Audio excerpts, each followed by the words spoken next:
Hi, Hi, nice to Hi. meet you. you too. You've got an ER jacket on. Yeah, I brought all of my things out specially. Where did you get the ER jacket? So we'll have some mutuals in common. And basically, my mum went to school with the brother of Lynn Elizabeth Paolo and Lisa Eisler. I think that's how you pronounce it. Ah, So Lynn basically, Lynn Paolo is a very dear friend.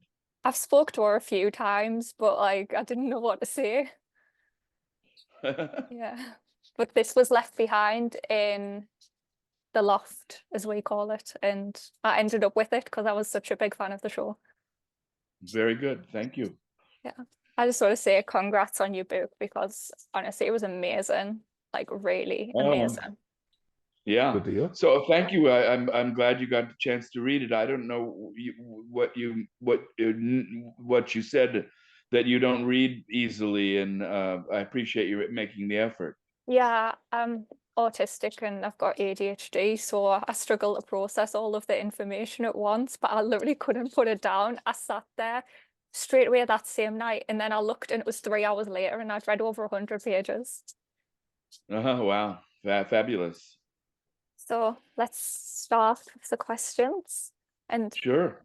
welcome back to the Double L show. It's been a long, long time. So, John, would you like to introduce yourself? Well, hi. I'm very happy and grateful for the invitation to talk with you, two L's, today. I'm John Levey, John Frank Levey. I'm a casting director here in the United States. I've had a long career and have been very lucky to be associated with a lot of important television shows here in America, including China Beach, ER, The West Wing, Shameless, the American version, and Animal Kingdom, Southland, to name a few. I am happy to say that I've received 4 Emmy Awards for my work and a number of awards from the Casting Society, including the prestigious Hoyt Bowers Award, which is given for excellence in the casting profession. Um, I'm proud of all of those accomplishments and look forward to talking to you. Thank you.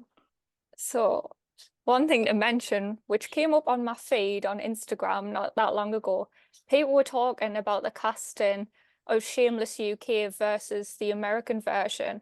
And people were saying about how they feel like the US version's very glamorized in comparison to what the UK would be gritty. I was wondering what your take is on that because I thought it was an interesting thing. Well, I deliberately never watched the British version because I didn't want to try to duplicate it. I wanted to start fresh as if it was an original project. And, the pilot episode was very similar in the script. But yeah, American television is probably a bit more glamorous and a bit more fabulous than what your version. I've heard that your version is down and dirty in a way that ours isn't. Although ours is still very, there's a lot of uh, drugs and sex and rock and roll. Yeah. I've only seen a few episodes of the British one, and I think I've seen only a few of the American ones, so I feel like I can't really speak on the subject. I've watched Okay. series one of the UK version and I've watched series one of the US version. And the differences are big in sort of where the shows are set in between how the characters interact with each other. But I think there's still like similarities on the situation that both of the different families are in. So it's both like got that same feeling of sort of low down, sort of trying to struggle to survive and all that. Yes. Yes, and in an environment where the father is a drug abuser and an alcohol abuser, Yeah. and everybody's coming to grips with their sexuality, and the kids are really in survival mode, and It was really fun to work on. I loved it. After years and years of doing network television here in America, where the standards and the censorship is still very prevalent, to have it be on Showtime, where there was explicit sexuality, drug use, and nudity, and all of that, and that was kind of freeing and fun. I've got something to add on some of that. So one of our other mutuals who we've also interviewed is Sasha Alexander. Did she interview for Shameless? Because I remember that she said she didn't because did she audition for Presidio Med or was she scouted? I've known Sasha for many, many years, and she did do a pilot for us that was called Presidio Med, and we knew her very well. And when I heard about the part that was coming up on Shameless for this professor who ended up in a sexual relationship with her student and our character Lip, I suggested her to my boss, John Wells. He thought it was a good idea, and so we just contacted her representatives and offered her the part without an audition. And she accepted it, and she was fantastic and brave and wild and really great. She's a wonderful person. So one of the first questions I have, because I noticed through your book, and I've also noticed when I've read other things in the past via Audible, a lot of people didn't see the potential in TV shows, especially back in the 80s when TV shows kind of started to be on the rise. I think TV could be as successful as it is now. Oh, absolutely. And television's been an important part of the American culture for way longer than the 80s. I grew up in the 50s and 60s, and television was very important to my childhood. When the Beatles were on Ed Sullivan on Sunday night, whenever that was in the early 60s, that was a gigantic event here in our culture. And of course, we also, in 1963, witnessed live the killing of a man who was involved in the Kennedy assassination, and we were all glued to that. And when America landed on the moon, that was broadcast on television, and all the way back to shows that you maybe have never heard of, called The Honeymooners with Jackie Gleason. We've been watching television here in America for a very long time, and it's a gigantic influence. The way I learned that personally is that during ER, which you're wearing a jacket of ER, and you have Noah Wiley's picture behind you, I see. Yeah. A lot of very important information about the AIDS crisis, and many other medical issues that were brought up in the storylines of ER. A lot of great information was transmitted to people who were watching it, and they were watching it for the entertainment value, but they also got a lot of important information about drug abuse, alcohol abuse, sexually transmitted diseases, health care, all kinds of important things people learned about. And young women around the world fell in love with Noah, and George, and but also I think we educated people as well. Yeah, I feel like for me, I watched some episodes when it was actually airing here, but I didn't know enough to actually take in what it was. And then when they started repeating it, maybe 2 years later, I was like, oh, my mum used to watch that. I'm going to try and watch it. And then I didn't know the impact that it had. I was like, oh, I think I want to go into medicine. And then I later realized I actually I wanted to write a TV show instead. And now I've got 2 TV shows that are being made. So it like changed my entire life. Well, that's fantastic. And I think there are a lot of people who watched ER as young people and said, "Ooh, I want to be a doctor." I think that also happened on the West Wing.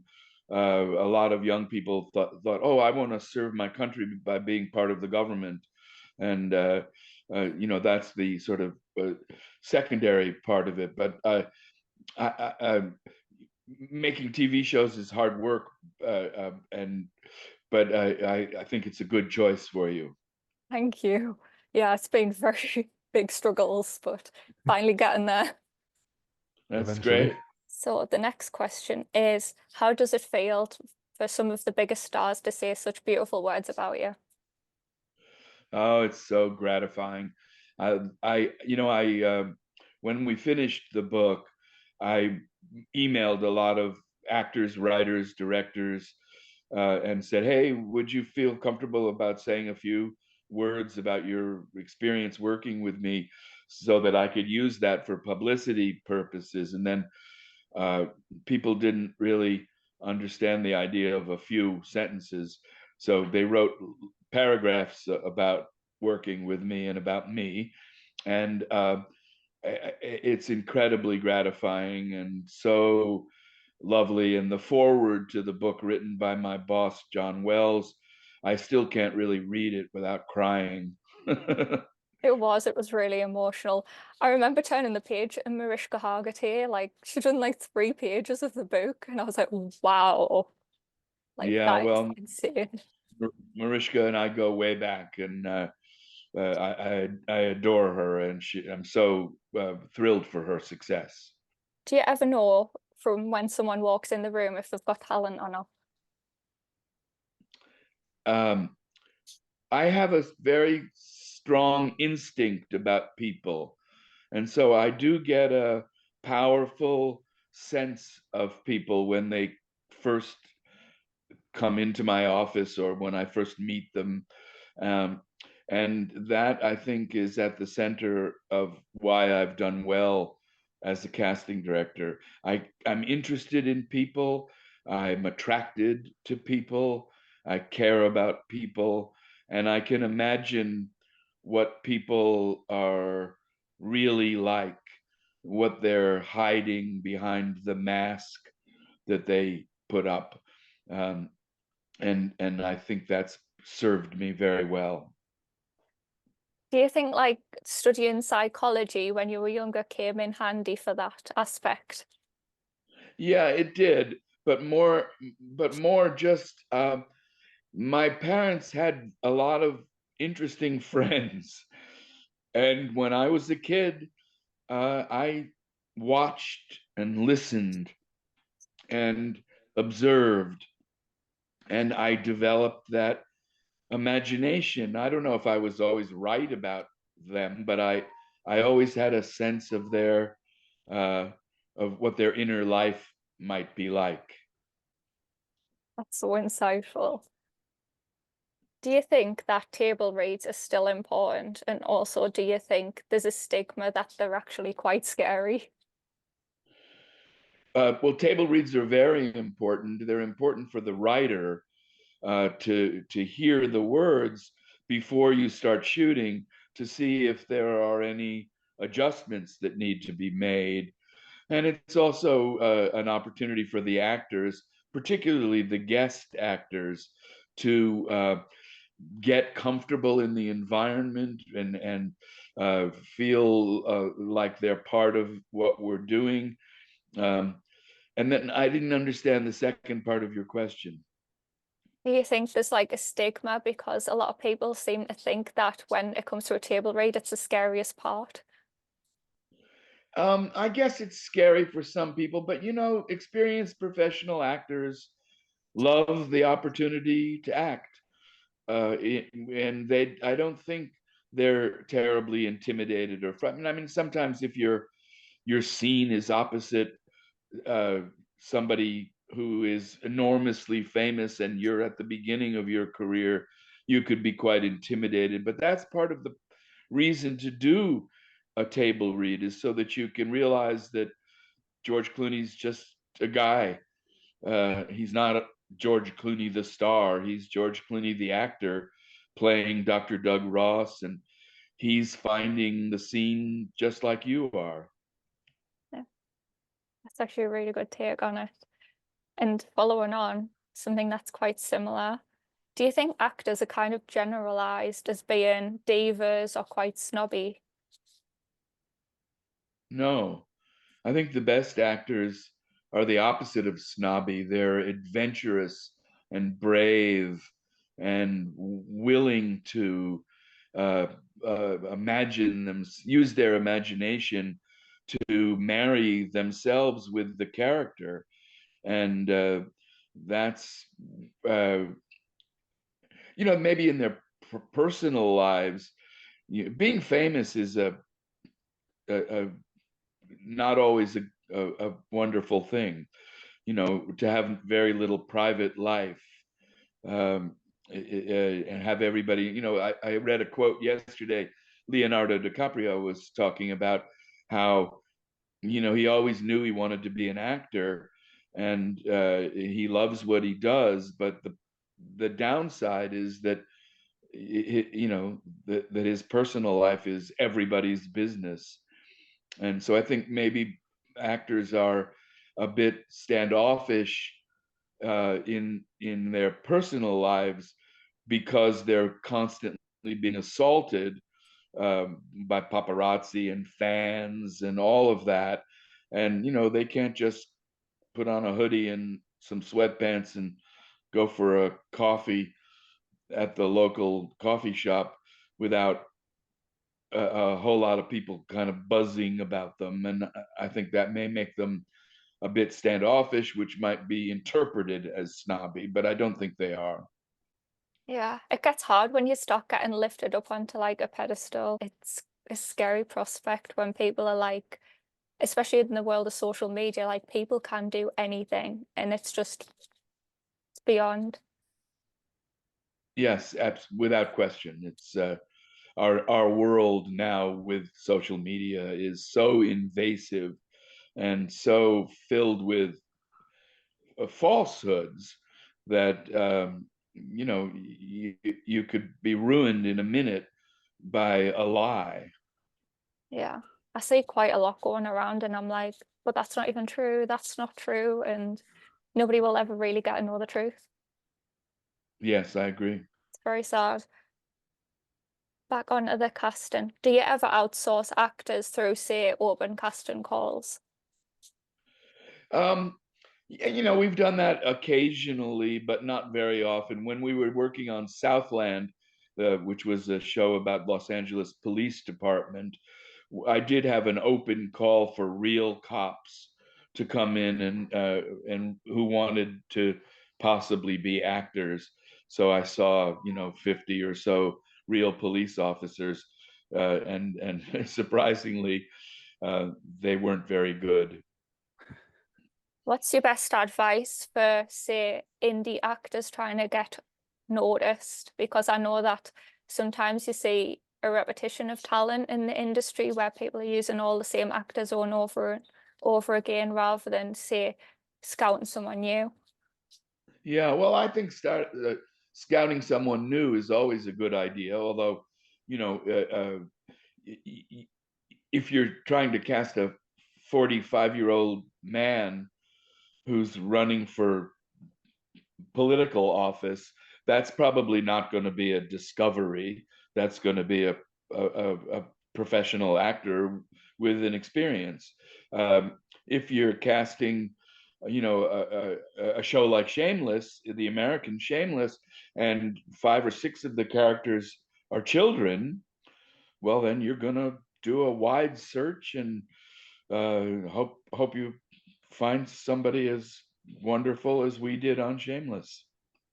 Ah, yeah, I think like there's a lot of teenagers and like people in the early 20s getting scouted at the moment and getting offered quite big roles, which is a big change from when I was like growing up. I never really saw anyone at all, like specifically like around my age on the screen. It's Uh-huh. getting better. Yeah, well, people are, people like you are telling stories about your own experiences, and so they need to be cast with actors who represent you. Although, there have been stories about teenagers forever, and those stories are usually uh, cast with actors who are at the beginning. Mhm. Has the casting process got easier with technology? I know you mentioned AI for sorting things out and organizing. Yeah, well, I'm from a generation way before social media, way before even cell phones, way before computers. Um, and so I do things sort of the old-fashioned way, for the most part, although I've learned how to get on a Zoom with you and have a chat across the pond. But I respect technology because it has made all of our lives easier in so many ways. But it's also, it would be different if you and I were sitting in the same room talking. Then there's something a little sterile about interacting this way instead of the old-fashioned way. I was going to ask, do you prefer in-person auditions, or has technology such as Zoom made things easier? Yes, it has made things more convenient and more streamlined. I think, and I've said this many times, I think it's kind of preposterous to be in the business of telling stories about people with less human contact. That doesn't make sense to me. Yeah, sometimes you can't really Yeah. tell like a person through a screen compared to you can in person.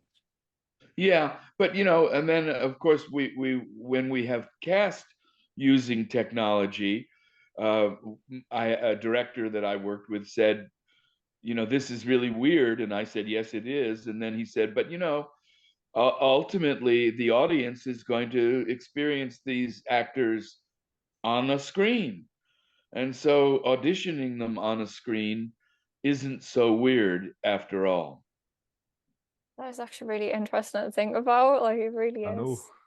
I don't think I've ever thought of it from that perspective. This one's an interesting one that I came up with a question. Do you think if an actor has, say, a bad reputation, that it will become clear eventually and potentially follow them around? Well, I think your reputation is very important uh, in the auditioning process and in the work process. You are how you behave.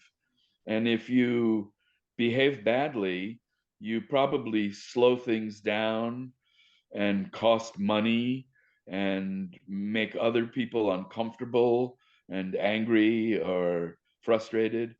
And that doesn't lead to good work. And if we know that you have been behaving badly over and over again, it influences our wanting to spend our professional life with you.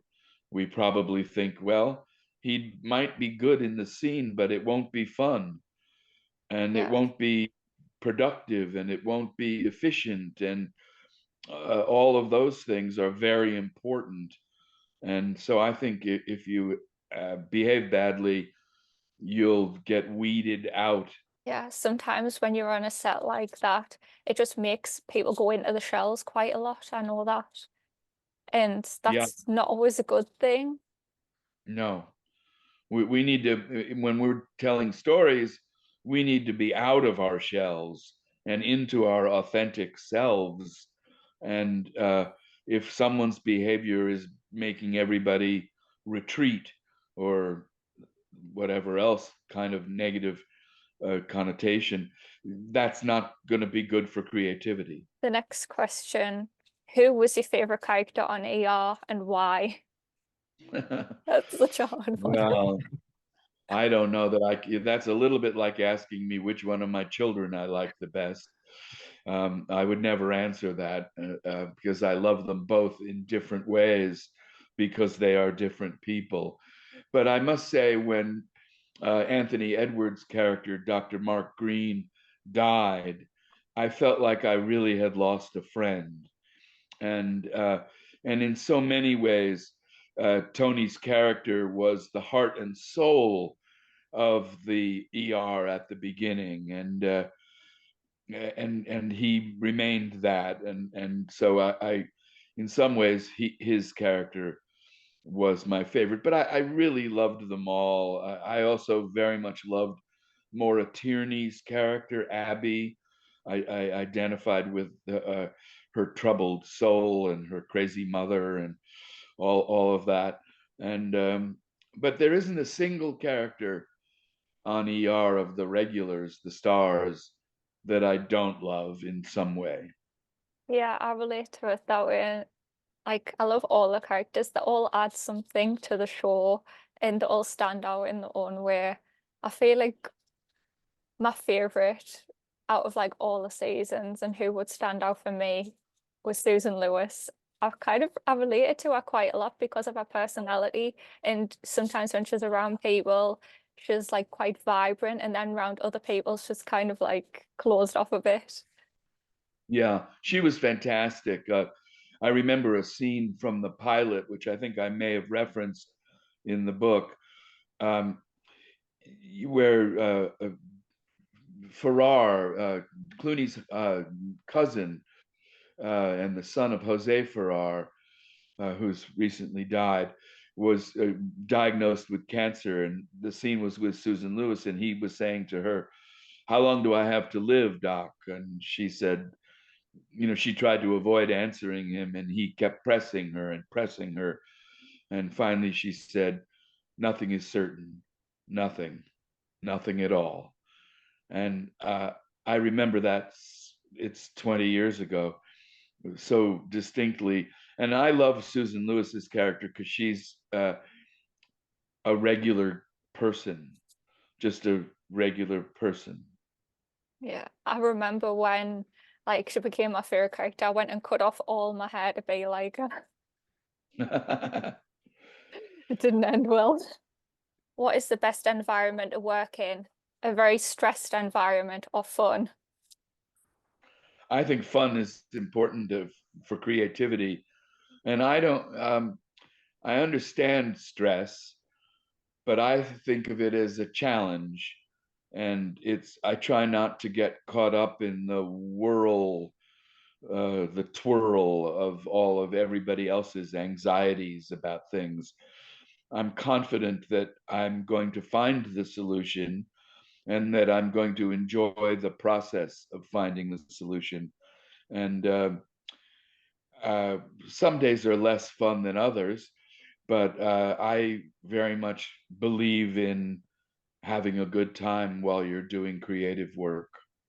Yeah, I feel like the sets that I've been on when things have been really fun, everyone's just like having a laugh. Like one of my friends, he just randomly starts singing between takes, and it's the funniest Huh? thing, and it lightens everyone's mood. Sure, yeah, absolutely. I mean, I- George Clooney was famous for that, making jokes between takes and having the ability to bounce right back into the serious medical scene. But in between, popping wheelies in wheelchairs with 9-year-old boys. I would love to see in that if there was like behind the scenes of Oh stuff. no. Yeah. This one's a question that I came across when I realized how many Johns were actually in your book. So how many Yes, Johns do you know? a few hundred. Oh wow. That must be like Yes, very hard. it's a very common name, but it's also what we call men who are seeking sex with a prostitute, and it's also what we call the toilet. That's so funny. Yeah. I couldn't keep track. I was like, there's another one. And I was like, okay, I've lost count. Uh, That's why we ended up using people's last names so that we wouldn't confuse the hell out of everybody. If an actor has played a character for so long, do you think they start to become like them and struggle to be able to like get let go of them? Um, yeah, I mean, I think there are some actors that do struggle with the point of of similarity and mutuality that they develop with the character. And I think if you're playing a very complex and perhaps evil character, that finding a way to not take that home, uh, is a very good thing. You have to find a way to separate your creative life from your actual life. I have a question when it like sort of involves that. So it's like when you were casting, do you try to avoid like if there's a well-known actor auditioning and they're known for playing certain parts, do you try and ignore the typecast around that actor when it comes to them auditioning? Yeah, you don't want to make the actor keep repeating the same part, but at the same time, if you have a quality that lends you towards being a sympathetic parent or a sexy lover or a dangerous criminal, those qualities are things you want to try to take advantage of. But yeah, I love to try to get people to move out of what their normal zone is. We've had great luck on ER. We had great luck casting comedians for dramatic roles, and that sort of thing very much appeals to me. But sometimes, you seem like a certain kind of person, and so you keep getting a certain kind of role. I don't think that's a shame or a crime, but I suppose it would feel limiting after a while. Yeah, Yeah. there's something that like I've noticed recently in the casting of like UK shows.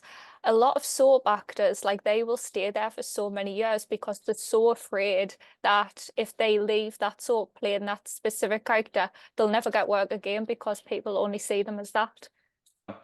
I think that's a legitimate thing to worry about, but I also think uh, having the nerve to jump into a different situation and having the confidence to that you have range, that you can't just play one note. That's an important part of creativity as well. Do you think the West Wing introduced people into the behind the scenes of politics? Yes, absolutely. But in a very uh, Aaron Sorkin kind of way. I don't know whether that's the way politics really exist, but his imagination of politics, and we had real politicians and uh, as advisors on the show, just as we had real doctors on ER and real police officers on Southland. We try very hard to keep some connection to reality, but we're not making a documentary film. We're making a theatrical project, and so we are allowed to and encouraged to use our imaginations and and create a world that has something to do with reality and is pinned in reality, but is a subjective world. Do you think ER should return and take back the record for the amount of episodes? Because Grey's Anatomy took it the other year. Well, I don't think that's possible. It almost happened about a year and a half ago, but unfortunately, money made it impossible. So I would love it. It would be great fun to start over again with a new group of doctors, young and vibrant and diverse, and of all kinds of people. It would be very fun to revisit it, but it's also a little dangerous to try to duplicate something that happened that was so miraculous. It might just be lousy the second time. Yeah, I think that's happened Yeah. with a few shows where they've brought it back after a certain amount of time and it just didn't go the way that they planned. There is a risk when it comes to sort of rebooting an original show because everyone will have the nostalgia for the original show and will critique the new Right. one so much and base it on how the old one used to be that the reboots have to be just perfect in every way to sort of Yeah, succeed. and everybody, the audience included, has to embrace that it's different.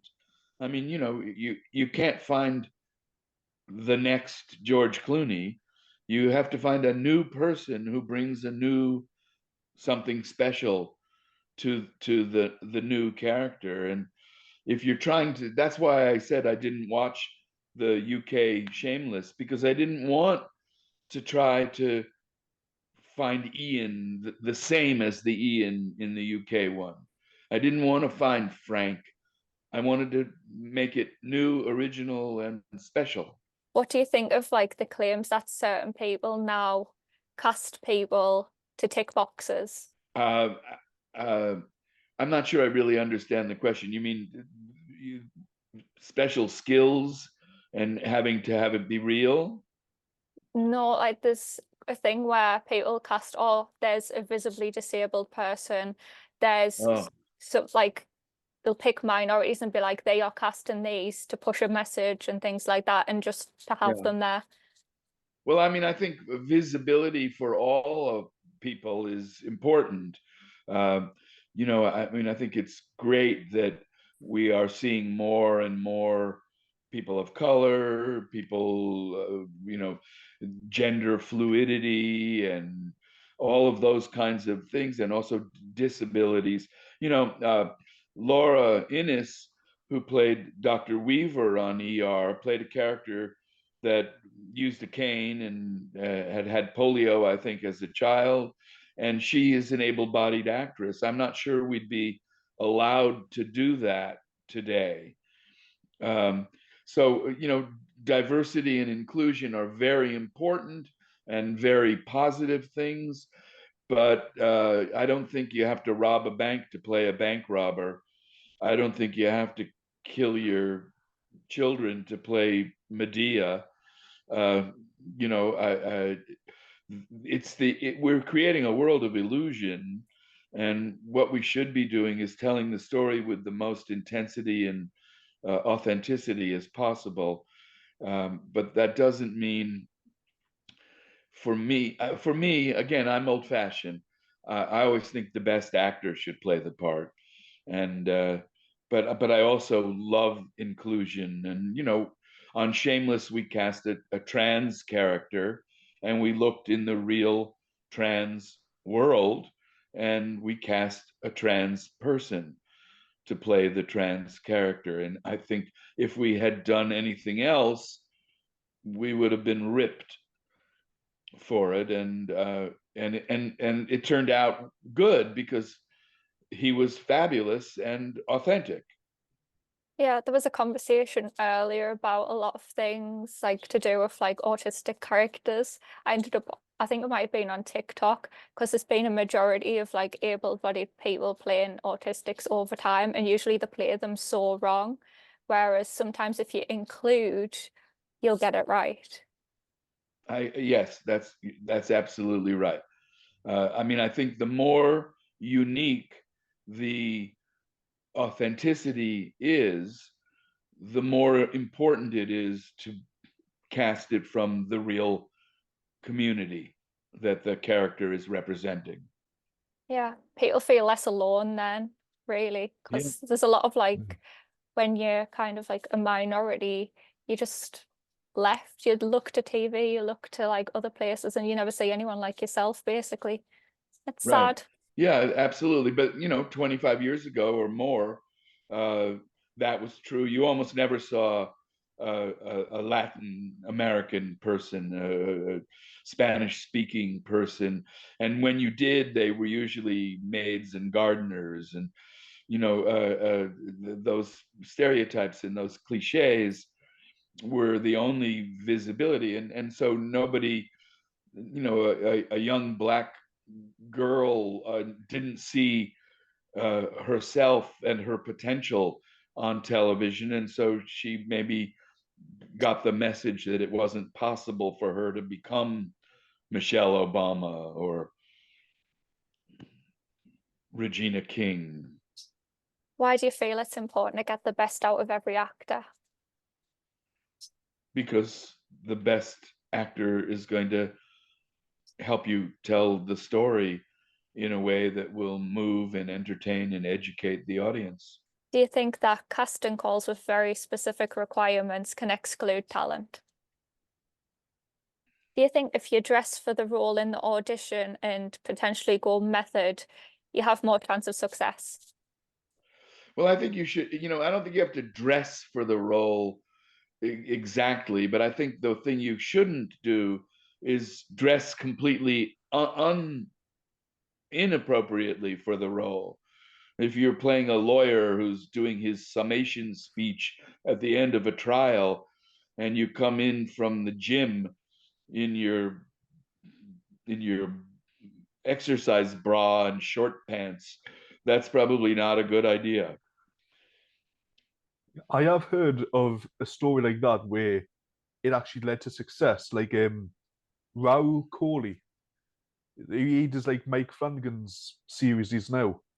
He went into his audition for iZombie, and he said he was surprised because he did lots of looking up the character, got into his head what the character would be like.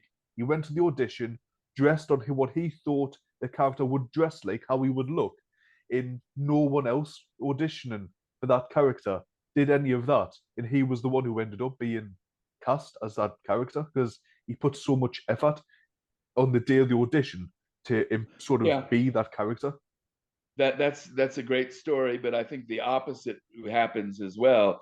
You put all this attention to all of this preparation, and then you're in your head, and you may look like what the character would look like, but if you can't release your talent and your creativity behind that, um, then you probably won't get the job. Who was the most memorable audition out of your career? So Gosh, bold. well, I don't know. It's impossible to really say any one specific audition, but anytime that I've had a chance to uh, be moved in an audition by the realness of an actor's performance, it's a great day. And I've had hundreds of those experiences over the years. And so I'm sorry, uh, Lola, but I can't answer that question. It's I don't fine. know. We done some casting. Was it last? No, it was 2022. I literally just Ooh. realized that's so long ago. But someone made us nearly cry in an audition. I couldn't believe it. I didn't think I was like, oh, I'm gonna have to hold it back because it was so realistic. Yeah. But when that happens, and it happens often with professional actors, where they really dig in and are great.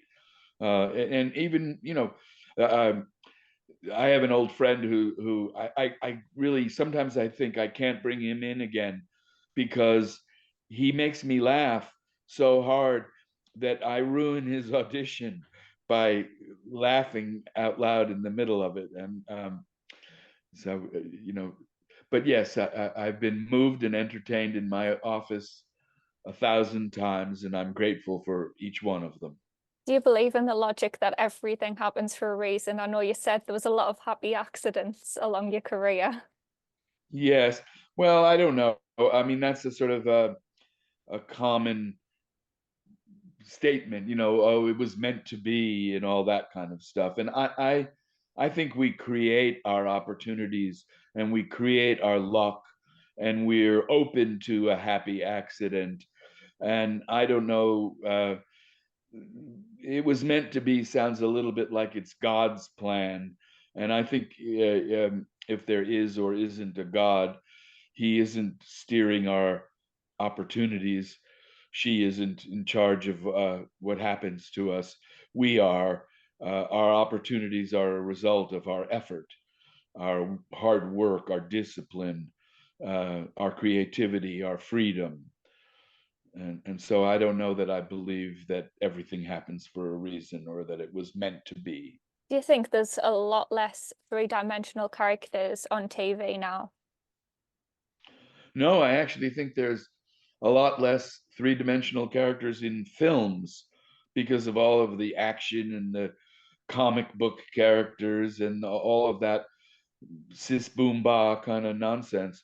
And I think television, both in the UK and in America, is where three-dimensional stories are being told more frequently and better. I love television. Well, I started watching The West Wing recently, about halfway through season one. In the characters, their personalities are just so sort of out there, like they capture your attention. Like even from the first episode, you can tell like who's who because everybody just it stands out. And just got a question here of did it take long or did it take a while to cast that show due to how unique every single character is and for how many of them there are? Well, I'm glad to hear that you found the characters distinct, and I think that's a tribute to the casting, because on the page, most of it's my opinion, and you may have a different opinion, but on the page, many of Aaron Sorkin's characters are Aaron Sorkin, and they have the same rhythm and the same voice. And then the only way to help them become distinct is by casting them in a distinct way. And Rob Lowe and Brad Whitford are very different guys, and what they brought to Sam and Josh is what made them unique. And it wasn't so much on the page, in my opinion. Um, but yeah, I love The West Wing. Was really it is an amazing show. What's your best advice on communicating with managers, agents, and publicists? Because we tend to get it ignored quite a lot when we send emails and stuff. Mhm. Yeah. Well, I mean, it's important to have a great relationship with the people who represent you, so that they really know who you are, and so that you feel comfortable talking to them about your real needs and your hopes and your dreams, um, and so that you form a excuse me, you form a team, and that you're doing it together. A collaborative environment in any relationship is good. Um, but it is hard to get attention. Everybody starts at the beginning, and somehow you have to claw your way up the ladder, and it takes hard work and perseverance, talent and creativity, good behavior. All of those things go into success. Why do you think we're seeing a lot more British actors on American screens? I think it's particularly true of men, that the British and the Australian men haven't been, um, I don't know how to say this politically correctly. I think American men have been influenced by feminism in a way that has taken some of their masculinity out of their behavior and their personalities and their normal lives. And I don't think that's happened as much in Australia and in the UK. And so the men uh, are more masculine in some cases. We've been kind of taught in the political correctness not to assert our masculinity, to because it somehow is seen as invasive. And I think that's a lesson we ought not to learn. Yeah, that makes sense. Yeah. I've never really thought of it like that. I always when I'm watching shows, I'm like, oh, British, there's another, and it's just like the build-up's going up and up now. Do you think actors should go to drama school? Yeah, training is a very important part of work.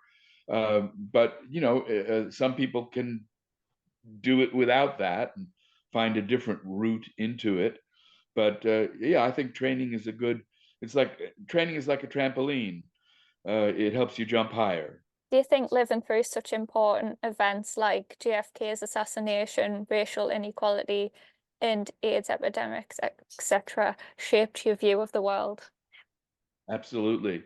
Our experience of the world, our imagination and our experience are the main things that we have that contribute to our creativity and our intelligence and our worldview. And if we want to be artists, we have to be open to as much of the human condition as possible, so that we have a lot of different colors to use when we're painting. When I remember, like in the book, when you were saying that you slept through Martin Luther King's I Have a Yeah, Dream speech, do you ever just feel like you've got fear of missing out? sure. Yeah. I mean, I think when your parents put you to bed and they were downstairs having a party, you thought that you were missing out and you probably snuck to the top of the stairs to try to listen. I did. Uh, I'm hungry for experiences and things to do and see and feel. Uh, and I think that all of those experiences have served me well as a creative person. Yeah, I've had experiences where I've missed out on certain things, like specifically meeting certain famous people and never got the opportunity again. Usually it was things out of my own control, but yeah, I feel like it haunts you a bit sometimes. Occasionally, yeah. What makes a good script and what is one that stood out for you? Wow. Well, the pilot of ER is maybe the very best script I've ever read, because it captured the urgency of the environment. It established a pace and a tension, and the adrenaline junkies that the doctors were very clear and vivid, and you know the outcomes. It was unique because on ER we often didn't tell the beginning of the story, and we sometimes didn't tell the end of the story. We mostly just plopped right down in the middle of it, and it made the audience work a little bit, which I think is good. We had an engaged audience. They weren't able to sit back and just kind of observe, and they couldn't get up and go to the kitchen and make a sandwich or go to the bathroom and urinate and come back, and they would have missed something. I think it was near the end. I love the whole no asshole rule that's in the book that you shouldn't Yes. cast people like that. I just found it so amusing. I was like, Well, but you know, yes. you don't. It goes back to your question about behavior. It doesn't help the creative process or the result or the experience when someone is selfish or someone is demanding in an unproductive way or someone is only interested in themselves, or that doesn't help the creative process. Do you think ER has aged quite well in comparison to, say, more modern shows? Well, I haven't watched ER in a while. It's hard to watch all of it. It's 330 something episodes. Um, I would think it has aged well, um, because it was fabulous, and and it was fun to do. Yeah, honestly, it has aged really well. I'm recently rewatching another show and the amount of slurs and things like that in it. And it was just like, I don't remember this. And now you're like, yeah, that just would not go. It was so lovely to hear you talk about John Wells's generosity. I agree that a lot of people wouldn't actively share profits, and I think that it's a vital part to reward the team for the work. And we need more people in the world who are genuinely kind. Absolutely. Uh, John is a wonderful writer, a very, very wonderful director, but the thing he is the most is a kind and empathetic person, and and a fantastic leader. And you know, within reason, I would stretch myself to accomplish goals for him because of what a wonderful leader he is. One final question on my part. What is your advice to creatives? Be authentic, be true to yourself, be brave, be fearless, tell the truth, get at something that's important to you, and it'll be important to your audience. That's so inspiring. I think I've got like one or two here that haven't been answered yet. So, when going into sort of casting for a show, how much information do you get about the characters? That's a good question. We have what's called a concept meeting. So I'll get the script and I'll read it, and I'll read it many times, and I'll try not to form my own opinions too quickly. And then I'll sit down with the writer and the showrunner and the director, and we'll talk about it. You know, some of the factual things, you know, age, race, gender, and a few adjectives to describe their personality. Those kinds of things are things we agree on. And, you know, and so we share our observations, and we give each other new information, and we influence each other. And then we start the process of actually reading actors, and somebody shows us something even different than we thought of, and that's that.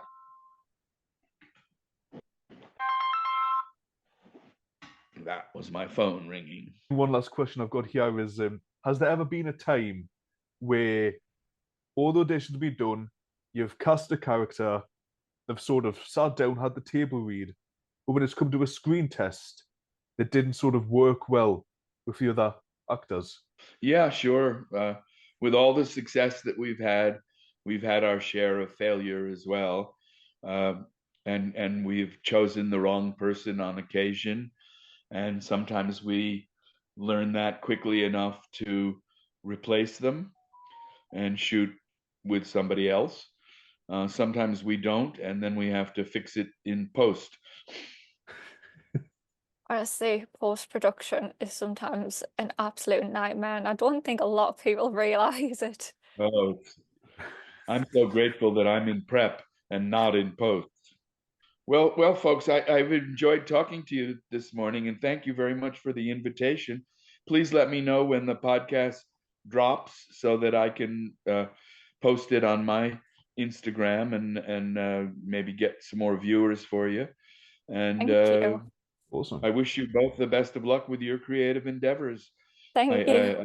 Thank I you. admire your moxie. I feel like I've heard of Moxie, but I don't exactly know. It's not really a term over here.